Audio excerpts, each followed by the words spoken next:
పేతురు భక్తుడు అంతియొకయ అనబడినటువంటి ప్రాంతానికి వచ్చినప్పుడు అక్కడ ఉన్నటువంటి క్రైస్తవులందరితో కలిసి కూర్చొని భోజనం చేస్తూ ఉన్నాడంట.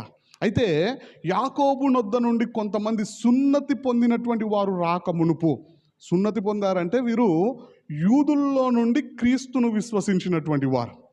చూడండి ప్రియులారా, ఆ రోజుల్లో యూదుల్లో నుండి ఎవరైనా క్రీస్తును విశ్వసిస్తే వారు చెప్పేటువంటి బోధలు ఏ విధంగా ఉండేటివి అంటే, మోషే ద్వారా దేవుడు మనకు అనుగ్రహించినటువంటి ధర్మశాస్త్రాన్ని, అందులో ఉన్నటువంటి ఆచారాలను, అందులో ఉన్నటువంటి పద్ధతులను, కట్టడలను మనం కూడా ఆచరించాలి అని చెప్పేసి క్రైస్తవులకు కూడా వారు చెప్పేవారు.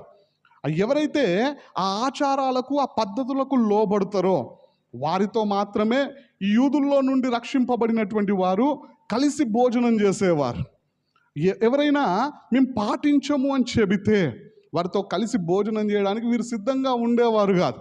అయితే సున్నతి పొందుకున్నటువంటి ఈ యూదుల్లో నుండి రక్షింపబడినటువంటి వారు వచ్చినప్పుడు పేతురు భక్తుడు చేసినటువంటి పని ఏంటిది అంటే అక్కడ ధర్మశాస్త్రాన్ని పాటించినటువంటి వారు కూడా ఉండొచ్చు బహుశా. అంటే సున్నతి పొందనటువంటి వారు, ఇంకా కొన్ని ఆచారాలను, కొన్ని పద్ధతులను పాటించినటువంటి వారు, అన్యుల్లో నుండి రక్షింపబడినటువంటి వారితో కలిసి భోజనం చేస్తూ ఉన్నాడు.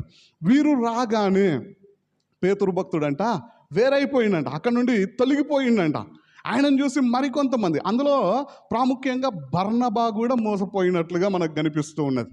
అప్పుడు పౌలు భక్తుడు ఖచ్చితంగా ఆయనను ఎదిరించినట్లుగా, మనం ఈ విధంగా కపటము కలిగి జీవించకూడదు అని చెప్పేసి హెచ్చరించినట్లుగా మనకు కనిపిస్తూ ఉన్నది.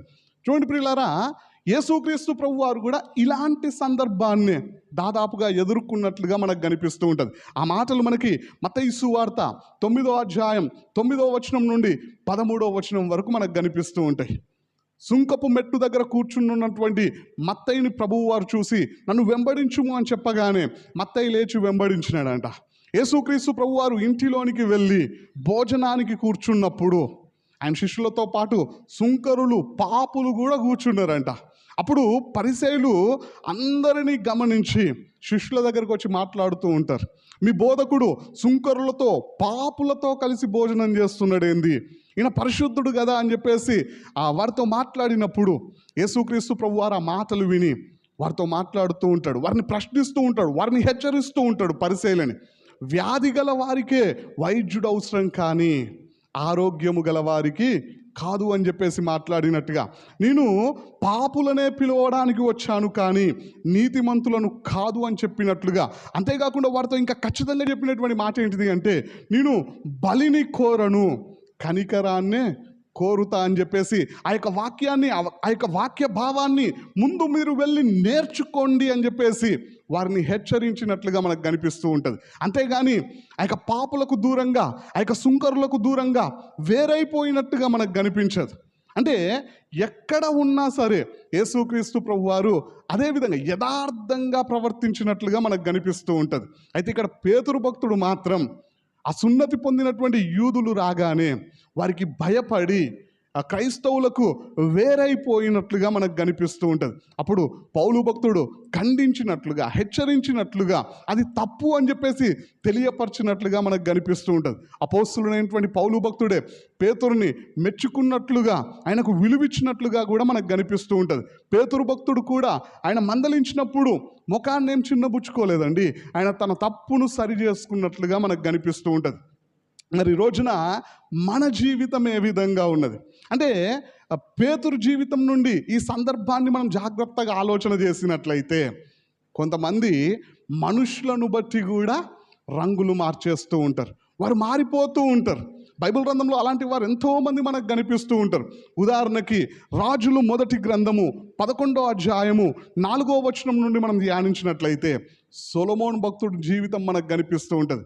ఆయన చేసుకున్నటువంటి వివాహాలను బట్టి ఆయన మారిపోయినాడంట, తన భార్యలను బట్టి మారిపోయినట్లుగా సొలొమోను యొక్క జీవితం మనకు కనిపిస్తూ ఉంటుంది. ఎంతగా దిగజారిపోయినాడంటే, యెరూషలేముకి పక్కన ఉన్నటువంటి కొండల మీద ఇతర దేవుళ్లకు, దేవతలకు బలిపీఠాలను కట్టించినట్లుగా మనకు కనిపిస్తూ ఉంటుంది, ధూపం వేస్తున్నట్లుగా మనకు కనిపిస్తూ ఉంటుంది. దేవుడు ప్రత్యక్షమై మాట్లాడిన తన జీవితాన్ని మార్చుకోనంతగా దిగజారినట్లుగా మనకు కనిపిస్తుంటుంది. చిట్ట చివరికి ఆయన తన బ్రతుకును మార్చుకున్నాడు, సరిచేసుకున్నాడు. చూడండి, అది వేరే విషయం. కానీ ఇక్కడ మనం జాగ్రత్తగా గమనించినట్లయితే తన భార్యలను బట్టి ఆ సొలొమోను భక్తుడు మరి మారిపోయినట్లుగా మనకు కనిపిస్తూ ఉంటుంది. ఇంకా మనం ఆలోచన చేసినట్లయితే యెహోషాపాతు రాజు అహబు రాజుతో వియ్యం పొందిన తర్వాత ఇక బంధుత్వాన్ని బట్టి మారిపోయినట్లుగా మనకు కనిపిస్తూ ఉంటుంది. చూడండి ప్రియులారా, ఇలా చెప్పుకుంటూ పోతే ఎంతోమంది మనకు కనిపిస్తూ ఉంటారు. అంటే వీరిని బట్టి మనకు అర్థమవుతున్నటువంటి విషయం ఏంటిది అంటే, మనుషులను బట్టి కూడా కొంతమంది మారిపోతూ ఉంటారు. కొంతమంది చెబుతూ ఉంటారు, నా ఫ్రెండ్స్ ఫోర్స్ చేయడం వల్లనే డ్రింక్ చేశా, నా ఫ్రెండ్స్ ఫోర్స్ చేయడం వల్లనే సినిమాకు వెళ్ళా అని చెప్పేసి మనుషుల మీద నేరారోపణ చేస్తూ ఉంటారు. అయితే వాక్యంలో రాయబడినటువంటి మాట మనం ఏ విధంగా ఉండాలి అంటే, ఏలీ ప్రవక్త యొక్క 2 కుమారులతోనే కలిసి జీవిస్తున్నటువంటి సమూయేలు భక్తుడు తన బుద్ధిని మార్చుకోలే, తన స్వభావాన్ని మార్చుకోలే. వారేమో దేవుడంటే లెక్క లేకుండా, దేవుడంటే విలువ లేకుండా, దేవుని భయము లేకుండా బ్రతుకుతూ ఉంటే వారితోనే సహవాసం చేస్తూ పెరిగినటువంటి సమూయేలు భక్తుడు దేవునికి విలువిచ్చే వ్యక్తిగా, దేవునికి భయపడే వ్యక్తిగా, దేవునికి లోబడే వ్యక్తిగా, అంతేకాకుండా దేవుని స్వరాన్ని వినే వ్యక్తిగా జీవించినట్లుగా మనకు కనిపిస్తూ ఉంటుంది. అంటే మనుషులను బట్టి మారేవారు దేవునికి అనుకూలంగా జీవించలేరు. మరి రోజున మన జీవితం ఏ విధంగా ఉన్నది? బైబిల్ గ్రంథంలో మారనటువంటి వాళ్ళు కూడా ఎంతోమంది ఉన్నారు.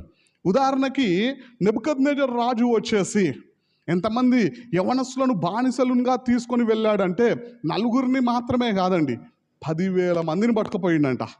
కానీ అందులో నమ్మకంగా జీవించింది ఎంతమంది గురించి మనకు తెలుసు అంటే కేవలం 4.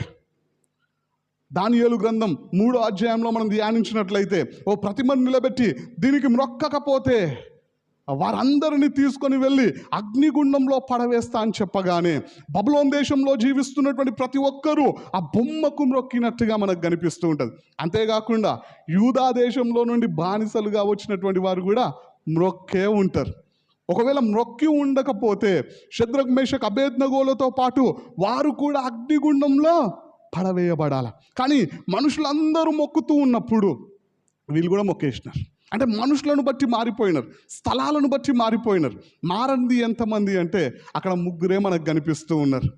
దానియేలు గ్రంథం 6వ అధ్యాయంలో మనం ధ్యానించినట్లయితే రాజునొద్ద తప్ప ఇంకెవరికి ప్రార్థన చేసినా సరే వారిని తీసుకొని వెళ్ళి సింహాల గుహలో పడవేస్తామని రాజు ఆజ్ఞను జారీ చేసినప్పుడు, ఒక శాసనాన్ని తీసుకొని వచ్చినప్పుడు ఆ యొక్క ఇజ్రాయెల్ దేశం నుండి వచ్చినటువంటి యవనస్తులందరూ కూడా రాజునొద్ద మాత్రమే ప్రార్థన చేసి ఉంటారు. చెయ్యంది ఎంతమంది అంటే అక్కడ దానియేలు ఒక్కడే మనకు కనిపిస్తూ ఉన్నాడు. అంటే మనుషులు చేస్తూ ఉన్నారు కదా అని చెప్పేసి మనుషులను బట్టి మారినటువంటి వాళ్ళు బైబిల్ గ్రంథంలో మనకు కనిపిస్తూ ఉన్నారు. మారనటువంటి వారు కూడా మనకు కనిపిస్తూ ఉన్నారు. మొర్దెకై కూడా మారలే. మనుషులందరూ హామానుకు విలువిస్తూ ఉన్నప్పుడు, మోకాల్లోని ఆయనకు నమస్కారం చేస్తూ ఉన్నప్పుడు మొర్దెకై ఆ విధంగా చేయడానికి సిద్ధపడలే. దానివల్ల ఎంత నష్టం వచ్చినా, ఎంత ప్రమాదం వచ్చినా దాన్ని ఎదుర్కోవడానికి సిద్ధపడ్డాడు. కారణం ఏంటిది అంటే గర్వం కాదండి, నేను యూదుడను గనక ఈ పని చేయనని చెప్పినాడు ఆయన. దేవుని నామానికి స్తోత్రం, హల్లెలూయా. మనుషులందరూ చేస్తున్నారు కదా, నువ్వు కూడా మొక్కేస్తే అయిపోతుంది కదా, నువ్వు కూడా మోకాళ్ళు ఉంటే అయిపోతుంది కదా, రాజే ఆజ్ఞాపించాడు కదా అని చెప్పేసి అక్కడ ఉన్నటువంటి వారందరూ చెబితే మొర్దెకై ఒప్పుకోలే. మనుషులందరూ చేస్తున్నారు కదా అని చెప్పేసి నేను చేయలేను, ఎందుకంటే నేను యూదుడను, నేను యూదునిలాగానే జీవిస్తా అని చెప్పేసి దేవుని కొరకు సాక్షిగా బ్రతికినట్లుగా ఆయన జీవితం మనకు కనిపిస్తూ ఉన్నది. మరి రోజున మన పరిస్థితి ఏ విధంగా ఉన్నది? మనుషులను బట్టి మారిపోతూ ఉన్నామా? బంధుత్వాలను బట్టి మారిపోతూ ఉన్నామా? లేదంటే ఫ్రెండ్స్ను బట్టి మారిపోతూ ఉన్నామా? మన జీవితం ఏ విధంగా ఉన్నది? మన చర్చ్లో కూడా ఒక బ్రదర్ ఉన్నాడు. ఆ బ్రదర్ వాళ్ళ భార్య కొన్ని రోజులు చర్చికి రాలేదు. ఇప్పుడు భార్యాభర్తలు 2 వస్తున్నారండి. అయితే ఆమె రాకుండా ఉన్నప్పుడు ఆ బ్రదర్తో చెప్పిందంట, నేను నీ భార్యను కదా అన్నదంట. అవును కాదని ఎవరన్నారు, చెప్పమ్మా ఏంది, నీకేం కావాలి చెప్పు అని అడిగినప్పుడు ఆమె చెబుతూ ఉన్నదంట, నేను నీలో సగభాగాన్ని కదా అని అడిగిందంట. అంటే ఆయన చెప్పినట్టు, అవును దేవుడు మన ఇద్దరిని జతపరిచాడు, నువ్వు నాలో సగభాగమే, ఏందో చెప్పు అంటే ఆమె మెల్లగా చెబుతూ ఉన్నదంట. ఏమని చెబుతూ ఉన్నదంటే, నేను చర్చికి రావట్లేను కదా, నువ్వు కూడా వెళ్ళకు అని చెప్పిందంట.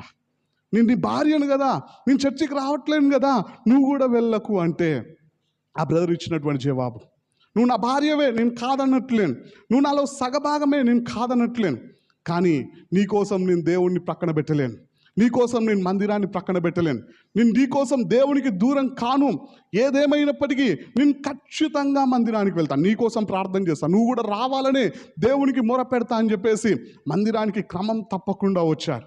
ఆయన ప్రార్థించినాడు, కన్నీరు గార్చినాడు. చివరికి ఇప్పుడు భార్యాభర్తలు ఇద్దరు కలిసి సంతోషంగా మందిరానికి వస్తూ ఉన్నారు.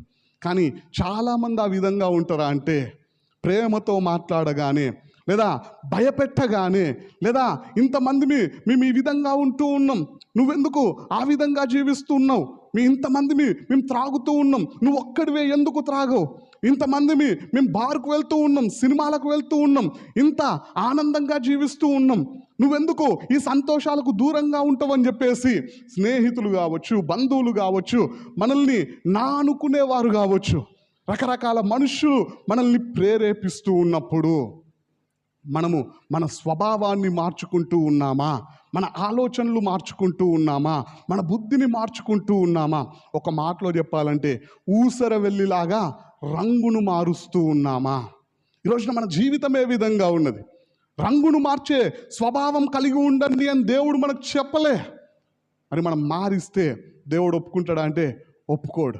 మరి రోజున మన పరిస్థితి ఏ విధంగా ఉన్నది? ఒకసారి మన జీవితాల్ని మనం పరీక్షించుకుందాం.